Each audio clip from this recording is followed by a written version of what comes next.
Olá, meu nome é Renata Nakano, eu sou idealizadora e diretora-geral do Clube de Leitura Quindim. Hoje eu vim aqui falar com vocês sobre um tema bastante polêmico entre pais e alguns educadores, que é: livro bom precisa ter moral da história? Ou ainda, livro bom precisa ensinar alguma coisa? E afinal, o que é essa moral? Será mesmo que um livro precisa ter a intenção de ensinar alguma coisa para a gente aprender com ele? Então vamos lá conversar sobre esse tema.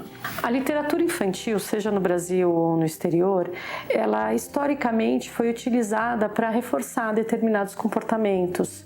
Jack Zipes, no seu livro Contos de Fadas e a Arte da Subversão, ele nos mostra como os contos de fadas foram utilizados ao longo dos anos, ao longo da história, ora para reforçar determinados comportamentos, em geral da cultura dominante, ora para questionar esses comportamentos. É interessante a gente separar também o que é literatura, um texto literário, do que é um texto de ficção banal. Muitas vezes um texto ficcional, ele acaba reforçando clichês, estereótipos e muitas vezes trazendo uma moral da história, uma lição que se pretende ensinar para aquela criança. Seja determinados comportamentos ou valores. Inclusive, essa ideia de que o livro infantil tem que ensinar alguma coisa para a criança, ela era muito aceita. Às vezes, ela ainda é muito aceita. A gente percebe aqui no Quindim, no diálogo que a gente tem com vários pais, né? Alguns têm ainda essa expectativa de que o livro tem que ensinar alguma coisa muito fechadinha para que ele tenha sua validade. E a gente sempre conversa com esses pais no sentido de explicar que mais importante do que a gente ensinar uma regra muito rígida de valores é a gente ensinar o pensamento crítico e autônomo, para que assim a criança consiga pensar por si só e inclusive questionar aquilo que não faz sentido para ela. O texto literário, ele é feito de espaços, de vazios, ele não entrega uma moral, um valor, algo extremamente fechadinho numa caixinha.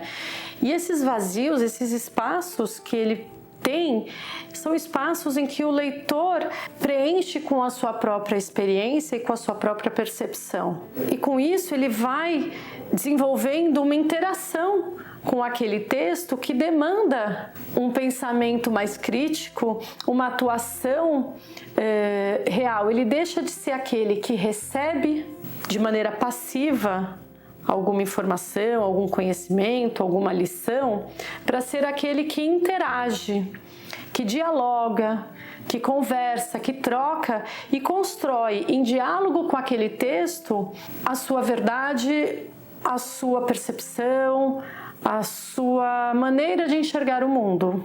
Quando a gente coloca uma determinada moral de forma muito explícita, a gente tira a oportunidade de o leitor refletir a respeito do que leu e acabamos entregando para ele o que a gente quer que ele pense. Quando a gente pensa em abandonar esse conceito de moral da história, tem dois pontos que são importantes considerar. Nem tudo se passa pelo racional. Às vezes a gente acha que a gente tem que aprender, tem que tirar uma lição de tudo que a gente lê, de tudo que a gente experimenta.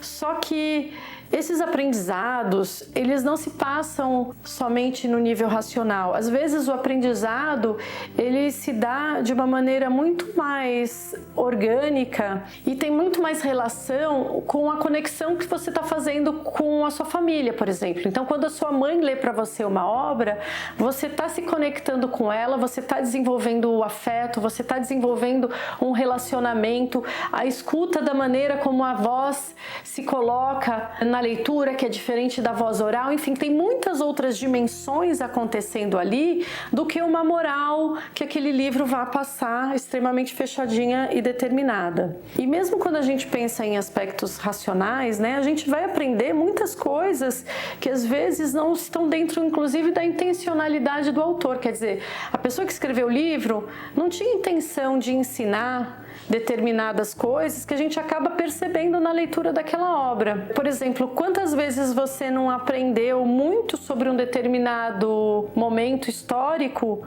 ao ler um livro que se passa naquele período? Ou então, quantas vezes você não desenvolveu a sua empatia ao experimentar a perspectiva de um personagem com o qual você talvez não tivesse tanta afinidade, mas ao mergulhar na mente dele você começa a entender melhor a maneira como ele opera e se torna mais inclusive empático com pessoas desse perfil que às vezes é tão diferente do seu.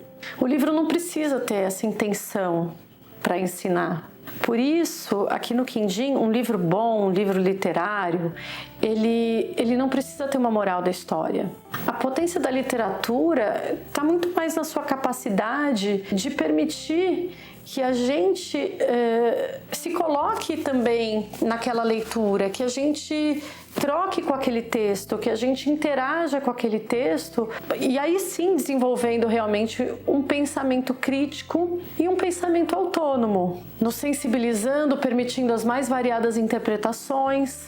E se a gente afirmar uma moral, até mesmo quando um livro é aberto e você vira para o seu filho, não, esse livro quer dizer isso, você fecha o que o livro pode dizer. E afirmar essa moral e essa leitura fechada vai no sentido contrário ao do pensamento crítico e autônomo. E você já havia pensado sobre isso antes? Para a biblioteca do seu filho, você busca obras que ensinam alguma coisa, que tem uma moral mais fechada? Conta aqui pra gente o que você achou, se trouxe algumas reflexões a respeito. E se você quiser conhecer um clube de assinatura de livros infantis que entregam obras literárias com esse perfil mais aberto, conheça o Clube de Leitura Quindim. Confira o link aqui na descrição e aproveita que a gente deixou um cupom de desconto para assinar. Nosso vídeo de hoje fica por aqui.